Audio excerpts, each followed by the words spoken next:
Hallelujah! ದೇವರಿಗೆ ಸ್ತೋತ್ರ. ಈ ಅನುದಿನದ ಧ್ಯಾನ ಕನ್ನಡದಲ್ಲಿ ಪ್ರಾರಂಭಿಸಿ ಈ ದಿನಕ್ಕೆ 1000 ದಿನಗಳಾದವು. 1000 ಡೇಸ್. ವಾಹ್! ಪ್ರತಿ ದಿನ ಬೆಳಗ್ಗೆ 7 ಗಂಟೆಗೆ ದೇವರ ವಾಕ್ಯವನ್ನು ಯೂಟ್ಯೂಬ್ ಮೂಲಕ ನಿಮಗೆ ತಲುಪಿಸುತ್ತಿರುವಾಗ ನಿಮ್ಮಲ್ಲಿ ಅನೇಕರು ಕ್ರಮ ತಪ್ಪದಂತೆ ವೀಕ್ಷಿಸುತ್ತಾ ಆಧ್ಯಾತ್ಮಿಕವಾಗಿ ಬಲಗೊಳ್ಳುತ್ತಾ ದಿನವಿಡೀ ದೇವರ ಸನ್ನಿಧಿಯಲ್ಲಿ ಕಾಲ ಕಳೆಯುತ್ತಿದ್ದೀರೆಂದು ಕಳಿಸುತ್ತಿರುವಂತಹ ವಾಟ್ಸಪ್ ಮೆಸೇಜ್ಗಳಿಗಾಗಿ, ಶೇರ್ ಮಾಡುತ್ತಿರುವಂತಹ ಕಾಮೆಂಟ್ಸ್ಗಳಿಗಾಗಿ ದೇವರಿಗೆ ಎಷ್ಟೋ ಹೆಚ್ಚಾಗಿ ಸ್ತುತಿಸ್ತೇನೆ. ಈ 1000 ದಿನಗಳ ಎಪಿಸೋಡ್ಸ್, 1000 ದಿನಗಳವರೆಗೂ ಕೇಳುತ್ತಿರುವ ವಾಕ್ಯ ನಮ್ಮ ಆಧ್ಯಾತ್ಮಿಕ ಜೀವಿತ ಬಲಗೊಳಿಸುತ್ತಾ ಇದೆ. ಭಕ್ತಿಯಲ್ಲಿಯೂ ನಂಬಿಕೆಯಲ್ಲಿಯೂ ಬೆಳೆಯುತ್ತಿದ್ದೇವೆಂದು ತಿಳಿಸಿರುವ ನಿಮ್ಮೆಲ್ಲರನ್ನು ದೇವರ ನಾಮದಲ್ಲಿ ವಂದನೆ ಸಲ್ಲಿಸ್ತೇನೆ. ಇನ್ನಷ್ಟು ಹೆಚ್ಚಾಗಿ ದೇವರು ನಿಮ್ಮನ್ನು ಆಶೀರ್ವದಿಸಲಿ. ಪ್ರಾರ್ಥನೆ ಕಲಿಸಿಕೊಡಿರಿ ದೇವರೇ ಅಂದಾಗ ನೀವು ಪ್ರಾರ್ಥನೆ ಕುರಿತು ಮಾತಾಡಿದ್ರಿ. ಕುಗ್ಗಿ ಹೋದ ಸಮಯದಲ್ಲಿ ನನ್ನ ಕುಗ್ಗುವಿಕೆಯ ಕುರಿತು ಮಾತಾಡಿದ್ರಿ. ನಾವು ಕುಟುಂಬವಾಗಿ ಬೇರ್ಪಡಬೇಕು ಎಂದು ವಿಚ್ಛೇದನಗಾಗಿ ಆಲೋಚಿಸುತ್ತಿರುವಾಗ ಅದು ಎಷ್ಟು ಭಯಂಕರವಾದದೋ, ಅದು ಬೇಡ ಎಂಬ ವಿಷಯದ ಕುರಿತು ಆ ದಿನ ದೇವರ ವಾಕ್ಯದ ಮೂಲಕ ನಮಗೋಸ್ಕರವೇ ಎನ್ನುವಂತೆ ದೇವರ ಅನುದಿನದ ಧ್ಯಾನದ ಮೂಲಕ ಮಾತಾಡ್ತಿರುವಾಗ ನಮ್ಮ ಆಧ್ಯಾತ್ಮಿಕ ಸ್ಥಿತಿಯನ್ನು ನಾವು ತಿದ್ದುಕೊಳ್ತಿದ್ದೇವೆ, ಕಲಿತುಕೊಳ್ತಿದ್ದೇವೆ ಎಂದು ನಿಮ್ಮಲ್ಲಿ ಅನೇಕರು ತಿಳಿಸಿದ್ದಕ್ಕಾಗಿ ದೇವರನ್ನು ಸ್ತುತಿಸ್ತೇನೆ. ಇಲ್ಲಿವರೆಗೂ ಸುಮಾರು ಅಂದಾಜು ಕೆಲವೊಂದು ಲಕ್ಷಾಂತರ ಜನರು ವೀಕ್ಷಿಸಿರುವಂತೆ ಅಂದಾಜಿಸಲಾಗಿದೆ. ಅಷ್ಟೊಂದು ಲಕ್ಷಾಂತರ ಜನರು ಕೂಡ ಯೇಸುವನ್ನು ಅಂಗೀಕರಿಸಿ ಪರಲೋಕಕ್ಕೆ ವಾರಸುದಾರರಾಗಬೇಕೆಂದು ಪ್ರಾರ್ಥಿಸುತ್ತಿದ್ದೇವೆ. ದಿನಾಲೂ ಸುಮಾರು 100 ವಾಟ್ಸಪ್ ಮೆಸೇಜ್ ಬರ್ತಿವೆ ಹಾಗೂ ಆಡಿಯೋ ವಾಯ್ಸ್ ಮೆಸೇಜ್ ಬರ್ತಿವೆ. ನಿಮ್ಮ ಅವಶ್ಯಕತೆಯ ಮೇರೆಗೆ, ಪ್ರಾರ್ಥನೆಯ ಮನವಿ ಮೇರೆಗೆ ನಿಮಗಾಗಿ ಪ್ರಾರ್ಥಿಸುತ್ತಿದ್ದೇವೆ. ಕರ್ತನ ಬರುಣದವರೆಗೂ ಈ ಸೇವೆ ಮುಂದುವರಿಸುವ ಹಾಗೆ, ಆಧ್ಯಾತ್ಮಿಕವಾಗಿ ನೀವು ಬಲಗೊಂಡು ಸ್ಥಿರಗೊಂಡು ಕರ್ತನಿಗೆ ಸಾಕ್ಷಿಗಳಾಗಿರುವ ಹಾಗೆ ನಮಗೋಸ್ಕರವೂ ನಮ್ಮ ಟೀಮ್ಗೋಸ್ಕರವೂ ನಿಮ್ಮ ಪ್ರಾರ್ಥನೆಯಲ್ಲಿ ನೆನೆಸಿಕೊಳ್ಳಿ. ಕರ್ತನನ್ನು ಸ್ತುತಿಸೋಣ. ಆತನ ಬರುಣದವರೆಗೂ ಆತನ ನಾಮವನ್ನು ಧ್ಯಾನಿಸೋಣ.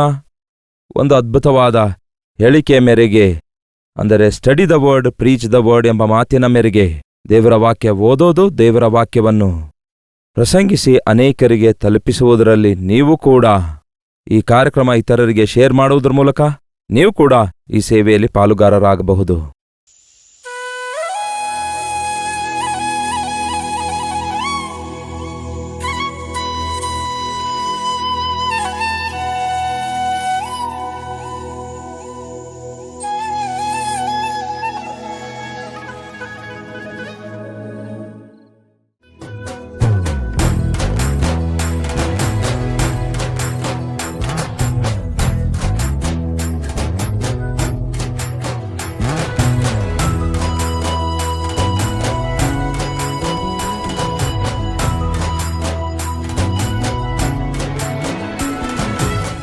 Price the lord brother. ನಾನು ನಿಮ್ಮ ಪ್ರೇಯರ್ನ ಯೂಟ್ಯೂಬಲ್ಲಿ ನೋಡಿದೆ. ನನ್ನ ಹೆಸರು ಭಾನುಪ್ರಿಯಾ ಅಂತ, ಮಂಡ್ಯದಿಂದ ಮೆಸೇಜ್ ಮಾಡ್ತಾ ಇರೋದು.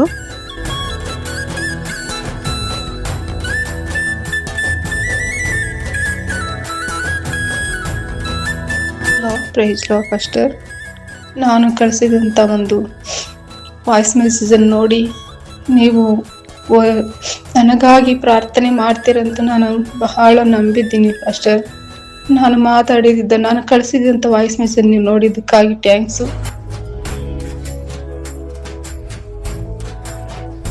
Price the lord. ಪಾಶ್ರೆ, ನಾವು ಯಾವಾಗಲೂ ನಿಮ್ಮ ಚಾನಲ್ನ ನೋಡ್ತಾ ತುಂಬ ಆಶೀರ್ವಾದ ಹೊಂದಿದ್ದೇವೆ. ಪ್ರತಿದಿನ ನೀವು ನಮ್ಮ ಸಂಗಡ ದೇವರ ವಾಕ್ಯದ ಮೂಲಕವಾಗಿ ಮಾತಾಡ್ತಾ ಇದ್ದೀರಾ. ದೇವರೇ ನಮ್ಮ ಜೊತೆ ಮಾತಾಡುವಂಥ ಅನುಭವ ಆಗಿದೆ.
ಹಾಲೆಲೂಯಾ. Good morning. ಮತ್ತೊಂದು ದಿನದಲ್ಲಿ ನಮ್ಮ ದೇವರ ವಾಕ್ಯ ಧ್ಯಾನಿಸೋಣ. ಸಿದ್ಧರಾಗಿದ್ದೀರಾ? ಚಿಕ್ಕ ಪ್ರಾರ್ಥನೆ. ಪರಿಶುದ್ಧ ದೇವರೇ, ನಿಮಗೆ ವಂದನೆಗಳು. ಪ್ರತಿದಿನ ನಿಮ್ಮ ವಾಕ್ಯವನ್ನು ಧ್ಯಾನಿಸುತ್ತಾ ಜೀರ್ಣಿಸಿಕೊಳ್ಳುವುದಕ್ಕಾಗಿಯೂ ಅವುಗಳನ್ನು ಅನುಸರಿಸಿ ನಡೆಯುವುದಕ್ಕಾಗಿಯೂ ನಿವಾಸಿಸಿದ ರೀತಿಯಲ್ಲಿ ಬಹಳವಾಗಿ ಫಲಿಸಲು ನಮ್ಮೆಲ್ಲರಿಗೂ ಸಹಾಯ ಮಾಡಿರೆಂದು ಕ್ರಿಸ್ತನ ನಾಮದಲ್ಲಿ ಬೇಡುತ್ತೇವೆ ತಂದೆಯೇ, ಆಮೆನ್.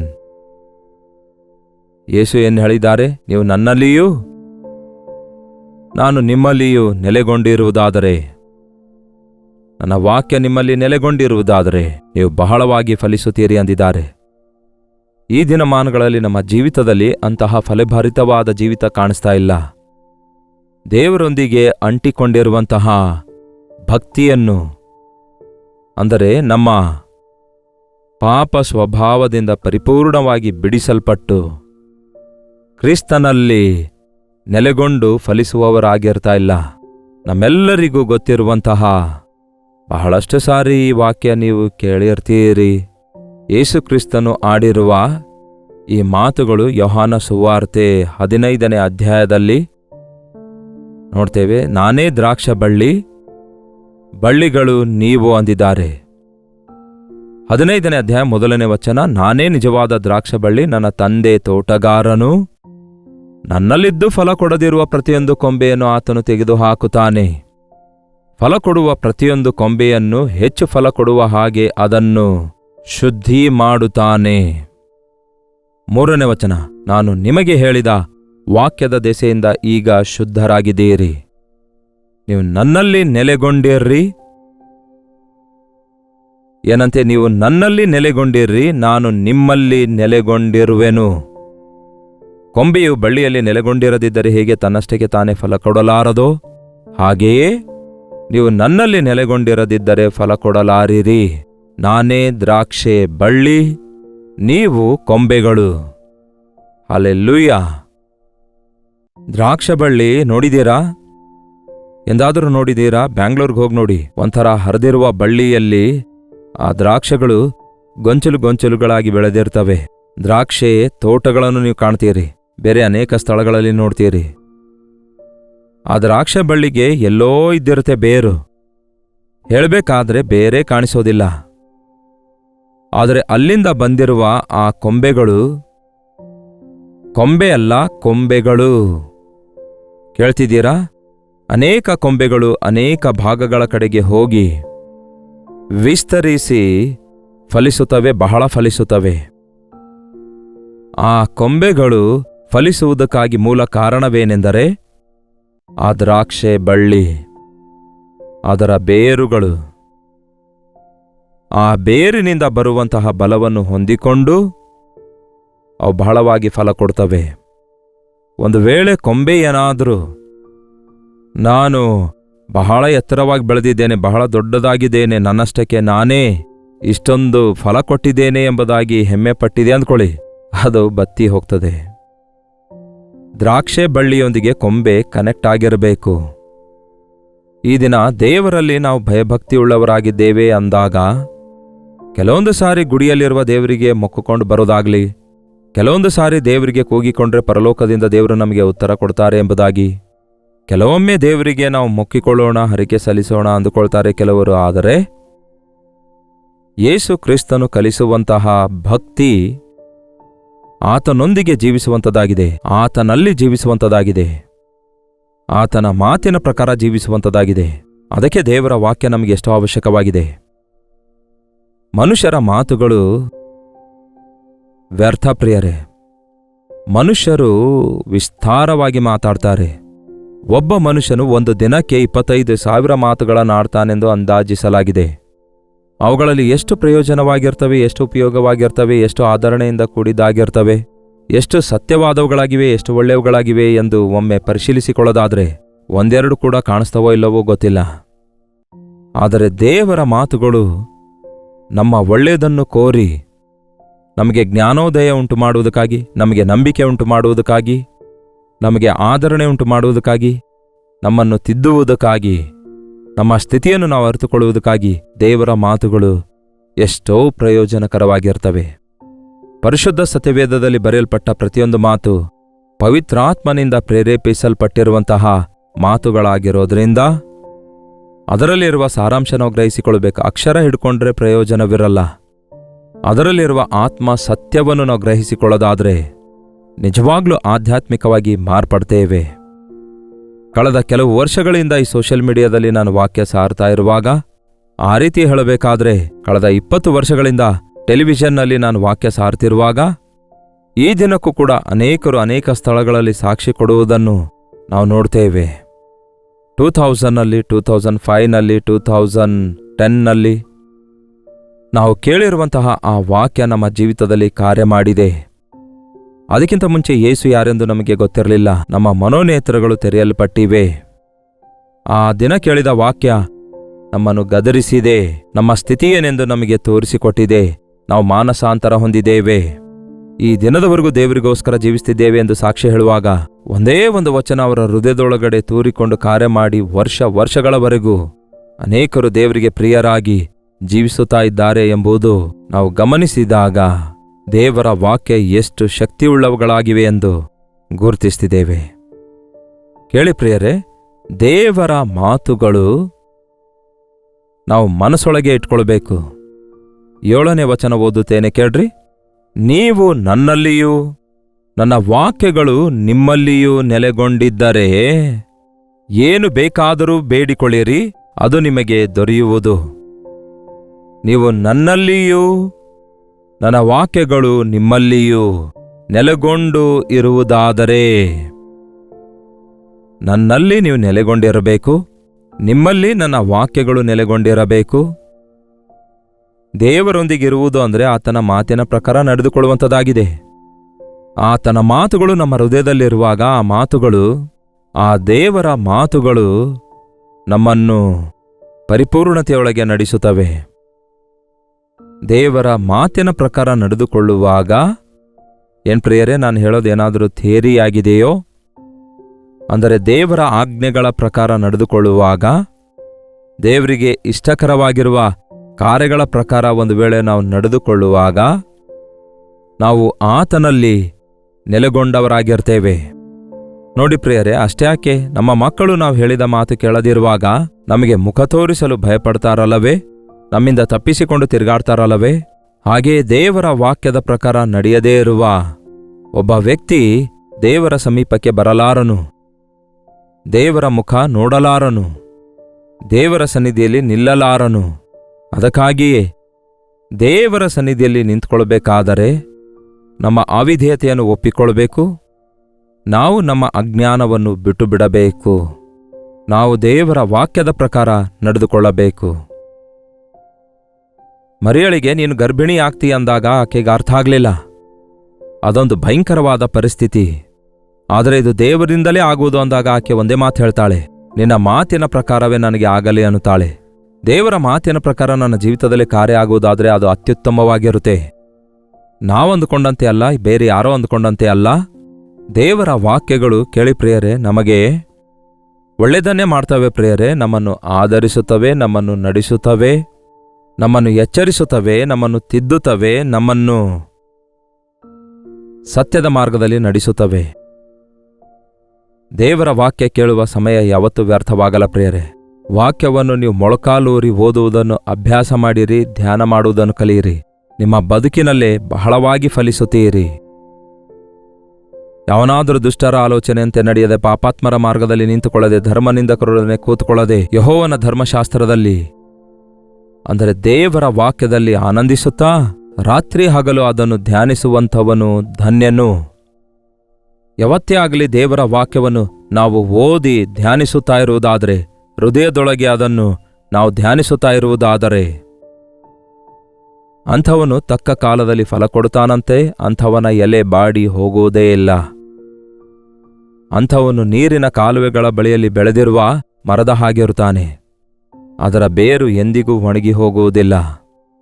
ಆ ನೀರಿನ ಕಾಲುವೆಗಳ ಬಳಿಯಲ್ಲಿರುವ ಮರ ಯಾವಾಗಲೂ ಹಚ್ಚ ಹಸುರಾಗಿರುತ್ತೆ.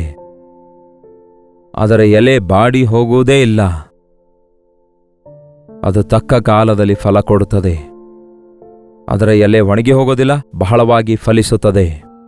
ಅದರಂತೆ ಅವನು ಮಾಡುವುದೆಲ್ಲವೂ ಸಫಲವಾಗುತ್ತದೆ. ಈ ದಿನ ನಮ್ಮ ಜೀವಿತದಲ್ಲಿ ನಾವು ಅಂದುಕೊಂಡದ್ದೆಲ್ಲ ನೆರವೇರುತ್ತಾ ಇಲ್ಲ ಅಂತ ನಾವು ಅಂದುಕೊಳ್ತೇವೆ. ನಾವು ದೇವರ ವಾಕ್ಯದ ಪ್ರಕಾರ ಪ್ರಾರಂಭಿಸುವಂತಹ ಯಾವುದೇ ಕೆಲಸವಾಗಿದ್ದರೂ ಸಹ, ದೇವರ ಚಿತ್ತಾನುಸಾರವಾಗಿ ಮಾಡುತ್ತಿರುವ ಯಾವುದೇ ಕೆಲಸವಾಗಿದ್ದರೂ ಸಹ, ದೇವರ ಮಾತಿನ ಪ್ರಕಾರ ಮಾಡಿರುವ ಯಾವುದೇ ಕೆಲಸವಾಗಿದ್ದರೂ ಸಹ ಅದು ಖಚಿತವಾಗಿಯೂ ಫಲಿಸುತ್ತದೆ, ಅದು ಆಶೀರ್ವದಿಸಲ್ಪಡುತ್ತೆ. ನಮ್ಮ ಜೀವಿತದಲ್ಲಿ ದೇವರ ವಾಕ್ಯ ಕೇಳುವಂಥದ್ದು, ಕೇಳಿರುವ ವಾಕ್ಯ ಗ್ರಹಿಸಿಕೊಳ್ಳುವಂಥದ್ದು, ಆ ವಾಕ್ಯದ ಪ್ರಕಾರ ಜೀವಿಸುವಂಥದ್ದನ್ನು ನಾವು ಅಭ್ಯಾಸ ಮಾಡಿಕೊಳ್ಳುವಾಗ ಯೇಸು ಹೇಳಿದ್ದಾರೆ, ನೀವು ಬಹಳವಾಗಿ ಫಲಿಸುತ್ತೀರಿ ಎಂದು. ನೀವು ಒಂದು ವೇಳೆ ನನ್ನಲ್ಲಿ ನೆಲೆಗೊಂಡಿರದಿದ್ದರೆ, ಏನಂತೆ, ನನ್ನಲ್ಲಿ ನೆಲೆಗೊಂಡಿರದಿದ್ದರೆ ಅವನು ಕಿತ್ತು ಹಾಕಲ್ಪಡ್ತಾನೆ. ಒಂದು ವೇಳೆ ನೆಲೆಗೊಂಡಿದ್ದರೆ ಫಲಿಸುತ್ತೇವೆ, ನೆಲೆಗೊಂಡಿರದೇ ಇದ್ದರೆ ಆ ಕೊಂಬೆ ಬತ್ತಿ ಹೋಗ್ತದೆ. ಎಷ್ಟು ಜನ ಈ ದಿನ ನಾವು ದೇವರ ವಾಕ್ಯದ ಪ್ರಕಾರ ನಡೆದುಕೊಳ್ತಿದ್ದೇವೆ? ವಾಕ್ಯದ ಪ್ರಕಾರ ನಡೆದುಕೊಳ್ಳುವಂಥವನು ದೇವರ ವಾಕ್ಯ ತನ್ನ ಹೃದಯದೊಳಗೆ ಇಟ್ಕೊಂಡಿದ್ದಾನೆ ಎಂದರ್ಥ. ದೇವರ ವಾಕ್ಯ ಕೇಳಿ ಹಿಂದೆ ಹಾಕುವವನು, ಹಿಂದೆ ಹಾಕುವವನು, ಕೇಳಿಯೂ ಕೇಳದಂತೆ ನಡ್ಕೊಳ್ಳುವವನು, ವಾಕ್ಯಾನುಸಾರವಾಗಿ ಬದುಕದೆ ತನ್ನ ಇಷ್ಟಾನುಸಾರವಾಗಿ ಬದುಕುತ್ತಿದ್ದಾನೆ ಎಂದರ್ಥ. ಒಂದು ವೇಳೆ ನಿಮ್ಮ ಜೀವಿತದಲ್ಲಿ ಯಾವ ಆಶೀರ್ವಾದ ಇಲ್ಲ ಎಂದು ನೀವು ಅಂದುಕೊಳ್ತಿರೋದಾದರೆ, ನಿಮ್ಮ ಜೀವಿತದಲ್ಲಿ ಅಭಿವೃದ್ಧಿ ಹೊಂದುತ್ತಾ ಇಲ್ಲ ಅಂತ ನೀವು ಅಂದ್ಕೊಳ್ಳೋದಾದರೆ, ಹಸುರುತನ ಇಲ್ಲ, ಬತ್ತಿ ಹೋಗಿರುವ ಸ್ಥಿತಿಯೇ ಇದೆ ಅಂದುಕೊಳ್ಳೋದಾದರೆ, ನೀವು ದೇವರ ವಾಕ್ಯದ ಪ್ರಕಾರವಲ್ಲದೆ ನಿಮ್ಮ ಇಷ್ಟಾನುಸಾರವಾಗಿ ನಡ್ಕೊಳ್ತಿದ್ದೀರಿ ಎಂದರ್ಥ. ನಿಮ್ಮ ಇಷ್ಟದ ಪ್ರಕಾರ ಮಾಡುವ ನಿಮ್ಮ ತೀರ್ಮಾನಗಳೆಲ್ಲವೂ ಕೂಡ ವ್ಯರ್ಥವಾಗ್ತವೆ ಪ್ರಿಯರೇ. ಅದು ವಿವಾಹ ಆಗಿರ್ಬೋದು, ಅದು ಮನೆ ಕಟ್ಕೊಳ್ಳೋದಾಗಿರ್ಬೋದು, ಅದೊಂದು ಉದ್ಯೋಗ ಆಗಿರ್ಬೋದು, ಅದು ಯಾವುದೇ ಪ್ರಯತ್ನ ಆಗಿರ್ಬೋದು, ವ್ಯಾಪಾರ ಆಗಿರ್ಬೋದು, ಮತ್ತೊಂದಾಗಿರ್ಬೋದು. ದೈವ ನಿರ್ಣಯ ಏನೆಂದು ಅರಿತುಕೊಂಡು ಮನಸ್ಸಾಕ್ಷಿಗೆ ಕಲ್ಮಶ ಉಂಟಾಗಲಾರದ ರೀತಿಯಲ್ಲಿ ನಾವು ನಡ್ಕೊಳ್ಳಬೇಕು. ನೋಡಿ ಪ್ರಿಯರೇ, ಮನಸ್ಸಾಕ್ಷಿಗೆ ವಿರುದ್ಧವಾಗಿ ಎಷ್ಟೇ ಸಂಪಾದಿಸಿದ್ರೂ ಕೂಡ ಏನು ಪ್ರಯೋಜನ? ಮನಸ್ಸಾಕ್ಷಿ ಹಾಳು ಮಾಡಿಕೊಂಡು ಸಂಪಾದಿಸಿಕೊಂಡ ದುಡ್ಡು ಎಷ್ಟಿದ್ರೂ ಕೂಡ ಏನು ಲಾಭ? ಮನಸ್ಸಾಕ್ಷಿಗೆ ವಿರುದ್ಧವಾಗಿ ಪ್ರವರ್ತಿಸಿ ಮಾಡಿದ ಕಾರ್ಯಗಳು ಎಷ್ಟೇ ಆಡಂಬರವಾಗಿ ಹೊರಗೆ ಕಾಣಿಸಿದರೂ ಸಹ ಅದರ ಅಂತ್ಯ ಬಹಳ ಕಹಿಯಾಗಿರುತ್ತಂತೆ, ಭಯಂಕರವಾಗಿರುತ್ತಂತೆ. ಅದಕ್ಕಾಗಿಯೇ ಯೇಸು ಕ್ರಿಸ್ತನನ್ನು ಅರಿತುಕೊಂಡಂಥವರು ಅನುದಿನವೂ ಆತನ ಪಾದಗಳ ಬಳಿಯಲ್ಲಿ ಕೂತ್ಕೊಂಡು, ನನಗೇನು ಮಾಡನ್ನುತ್ತೀರಿ ದೇವ್ರೆ? What you want me to do? ಈ ದಿನ ನಾನೇನು ಮಾಡಬೇಕು? ಈ ವಿಷಯಗಳಲ್ಲಿ ಏನು ಮಾಡಬೇಕು? ನನ್ನ ಪರಿಸ್ಥಿತಿಗಳು ಈ ರೀತಿಯಾಗಿವೆ, ಇಂತಹ ಪರಿಸ್ಥಿತಿಯಲ್ಲಿ ನಾನು ಹೇಗೆ ರಿಯಾಕ್ಟ್ ಆಗಿ ಹೇಗೆ ಪ್ರತಿಸ್ಪಂದಿಸಬೇಕು ಎಂಬುದನ್ನು ನಾವು ನಂಬಿಕೆಯ ಜೀವಿತದಲ್ಲಿ ಬೆಳೆಯುತ್ತಿರುವಾಗ ಅದು ನಮ್ಮ ರಕ್ತ ನರನಾಡಿಯಲ್ಲಿ ಸೇರಿಕೊಳ್ಳುತ್ತೆ. ನಾವು ಅಂದುಕೊಂಡು ಮಾಡುವಂಥದ್ದಾಗಿರಲ್ಲ. ನಮ್ಮ ಜೀವಿತದಲ್ಲಿ ಆ ದೇವರ ಇಷ್ಟ ಏನೆಂದು ತಿಳಿದುಕೊಳ್ಳಬೇಕು. ಆಗ ದೇವರ ಇಷ್ಟ ಮಾಡಬೇಕೆಂಬ ಆಸೆ ನಮ್ಮಲ್ಲುಂಟಾಗುತ್ತೆ. ಅದು ಬರದೇ ಇರೋದಾದರೆ, ಹಾಗಿರಲು ಆಗ್ತಿಲ್ಲ ಎನ್ನುವುದಾದರೆ, ಅಷ್ಟಕ್ಕೂ ದೇವರ ಧ್ಯಾಸವೇ ಇಲ್ಲದೆ ನೀವು ನಿರ್ಣಯ ತೆಗೆದುಕೊಳ್ಳೋದಾದರೆ, ಇದು ಒಳ್ಳೆಯದಾಗಿದೆಯೋ ಕೆಟ್ಟದಾಗಿದೆಯೋ ಎಂದು ಆಲೋಚಿಸದೆ ಯಾರೋ ಹೇಳಿದ್ದಾರೆ, ಯಾರೋ ಮಾಡಿದ್ದಾರೆ ಎಂದಿದ್ದಕ್ಕೆ ನಿಮ್ಮ ಸ್ವಾಲೋಚನೆಯ ಮೇರೆಗೆ ನೀವೇ ದೂರಿಕೊಂಡು ಆ ಕೆಲಸ ಮಾಡ್ತಾ ಮುಂದೆ ಸಾಗೋದಾದರೆ ಏನಾಗುತ್ತೆ ಎಂದು ನಿಮಗೆ ಗೊತ್ತು. ಆ ಕೆಲಸ ಎಲ್ಲ ಅಲ್ಲೇ ನಿಂತು ಹೋಗ್ತವೆ. ಅದರಿಂದ ನಷ್ಟಗಳು, ಕಷ್ಟಗಳು ಮತ್ತಷ್ಟು ಹೆಚ್ಚಾಗ್ತವೆ. ಅಂದುಕೊಂಡದೊಂದು ಆಗಿದ್ದೊಂದು ಎನ್ನುವಂತೆ ನೀವು ಆಶಿಸಿದ ಸ್ಥಾನ ಬಿಟ್ಟು ಕೀಳ್ಮಟ್ಟವನ್ನು ಕಾಣ್ತೀರಿ.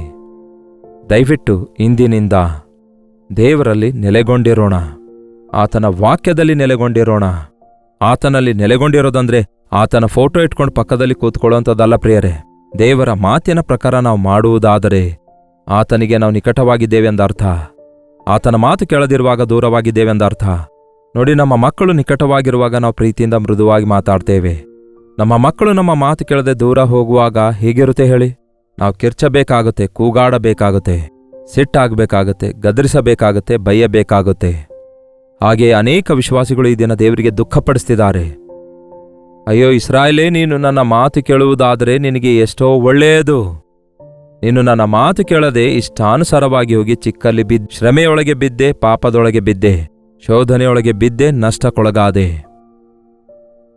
ನಿನಗೆ ಸಹಾಯಕನಾಗಿರುವ ನನಗೆ ವಿರೋಧವಾಗಿ ನಡೆದುಕೊಂಡು ನಿನಗೆ ನೀನೇ ಹಾನಿ ಮಾಡಿಕೊಳ್ತಾ ಇದ್ದೀ ಎನ್ನುವ ರೀತಿಯಲ್ಲಿ ಈ ದಿನ ಅನೇಕರು ಯೇಸುವನ್ನು ನಂಬಿದ್ದೇನೆಂದು ಹೇಳಿಕೊಳ್ಳುವವರು ಅಂತಹ ಸ್ಥಿತಿಯಲ್ಲಿ ಇರುವಂಥದ್ದು ಎಷ್ಟೋ ವಿಷಾದವಾಗಿದೆ. ಈ ದಿನ ನಮ್ಮ ಮಾರ್ಗಗಳನ್ನು ಸರಿಪಡಿಸಿಕೊಳ್ಳೋಣ.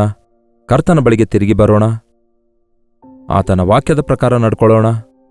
ನಮ್ಮ ಅವಿಧೇಯತೆ ಒಪ್ಪಿಕೊಂಡು ಬಿಟ್ಟುಬಿಡೋಣ. ದೇವರೇ, ನಿಮ್ಮ ಚಿತ್ತದಂತೆಯೇ ನನ್ನ ಬದುಕಿನಲ್ಲಿ ಆಗಲಿ ಎಂದು ಕರ್ತನಿಗೆ ಬೇಡಿಕೊಳ್ಳೋಣ. ಪ್ರಾರ್ಥನೆ. ಪರಿಶುದ್ಧ ದೇವರೇ, ಪ್ರೀತಿಯುಳ್ಳ ತಂದೆಯೇ, ಯಾರ್ಯಾರು ಯಾವ್ಯಾವ ಸ್ಥಳದಿಂದ ಈ ವಾಕ್ಯ ಕೇಳ್ತಿದ್ದಾರೋ ದಿನಾಲೂ ಅವರು ನಿಮ್ಮ ವಾಕ್ಯ ಕೇಳ್ತಿರುವಾಗ ತಮ್ಮ ಹೃದಯದಲ್ಲಿ ವಾಕ್ಯ ಭದ್ರಪಡಿಸಿಕೊಳ್ಳುವ ಹಾಗೆ, ಆ ವಾಕ್ಯ ಧ್ಯಾನಿಸಿ ಅದರಂತೆ ಅನುಸರಿಸುವ ಹಾಗೆ, ಆ ವಾಕ್ಯ ಕಲಿತುಕೊಂಡು ಇತರರಿಗೆ ಬೋಧಿಸುವ ಹಾಗೆ, ಅವುಗಳ ಪ್ರಕಾರ ನಡೆದುಕೊಂಡು ಬಹಳವಾಗಿ ಫಲಿಸುವ ಹಾಗೆ ನಮ್ಮಲ್ಲಿ ಪ್ರತಿಯೊಬ್ಬರಿಗೂ ಸಹಾಯ ಮಾಡಿರಿ. ಯೇಸುವನ್ನು ನಂಬಿದ್ದೇವೆಂದು ಹೇಳಿಕೊಳ್ಳುತ್ತಲೇ ನಷ್ಟಗಳಲ್ಲಿ, ಕಷ್ಟಗಳಲ್ಲಿ ನಿಮ್ಮಿಂದ ದೂರವಾಗಿ ಶ್ರಮೆಗಳಿಗೆ ಒಳಗಾಗಿ ಇದೇನು ನಮ್ಮ ಸ್ಥಿತಿ ಹೀಗೆ ಬದಲಾಯಿತಲ್ಲವೇ ಎಂಬ ವೇದನೆಯಲ್ಲಿದ್ದವರೊಂದಿಗೆ ಈ ದಿನ ನೀವು ಮಾತಾಡಿ, ನನ್ನ ಮಾತು ಕೇಳಿದ್ರೆ ನಿಮಗೆ ಎಷ್ಟೋ ಒಳ್ಳೆಯದು ಎಂಬ ನಿಮ್ಮ ಗದರಿಕೆಯೊಂದಿಗೆ, ಪ್ರೀತಿಯ ಕರೆಯೊಂದಿಗೆ ಅಂಥವರನ್ನೆಲ್ಲ ನಿಮ್ಮ ಕಡೆಗೆ ಆಕರ್ಷಿಸಿಕೊಳ್ಳಿರಿ. ನಿನ್ನ ಮಾತಿನಂತೆಯೇ ನನಗೆ ಆಗಲಿ ಎಂಬುದಾಗಿ ಅನುದಿನವೂ ನಿಮ್ಮೊಂದಿಗೆ ಒಂದು ಒಡಂಬಡಿಕೆ ಮಾಡಿಕೊಳ್ಳಲು ನಮಗೆ ಸಹಾಯ ಮಾಡಿರೆಂದು ಕ್ರಿಸ್ತನ ನಾಮದಲ್ಲಿ ಬೇಡುತ್ತೇವೆ ತಂದೆಯೇ, ಆಮೇನ್.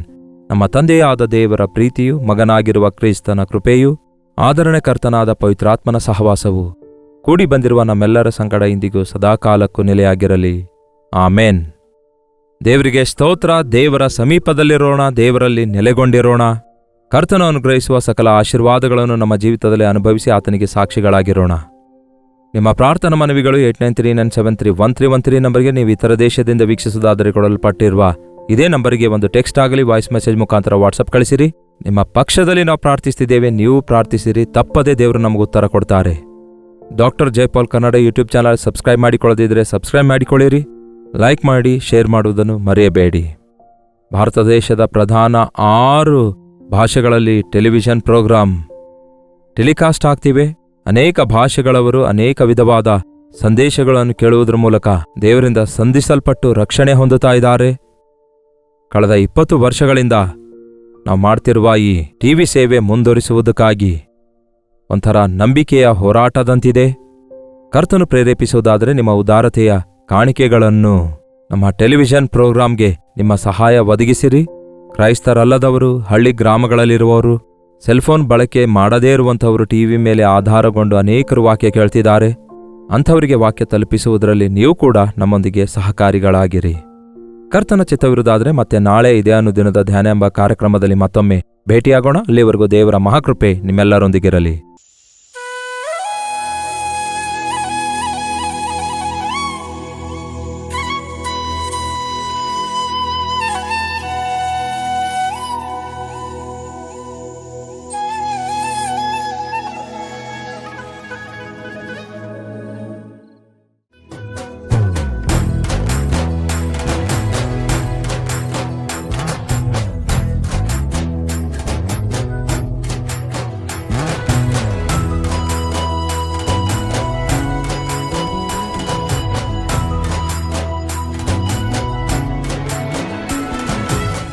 ಪ್ರೈಸ್ ದ ಲಾರ್ಡ್ ಬ್ರದರ್, ನಾನು ನಿಮ್ಮ ಪ್ರೇಯರ್ನ ಯೂಟ್ಯೂಬಲ್ಲಿ ನೋಡಿದೆ. ನನ್ನ ಹೆಸರು ಭಾನುಪ್ರಿಯಾ ಅಂತ, ಮಂಡ್ಯದಿಂದ ಮೆಸೇಜ್ ಮಾಡ್ತಾ ಇರೋದು.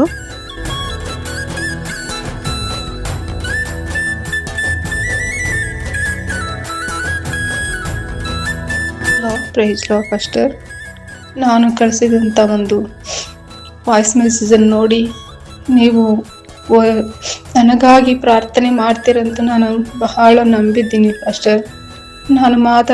ನಾನು ಕಳಿಸಿದಂಥ ವಾಯ್ಸ್ ಮೆಸೇಜ್ ನೀವು ನೋಡಿದ್ದಕ್ಕಾಗಿ ಥ್ಯಾಂಕ್ಸು.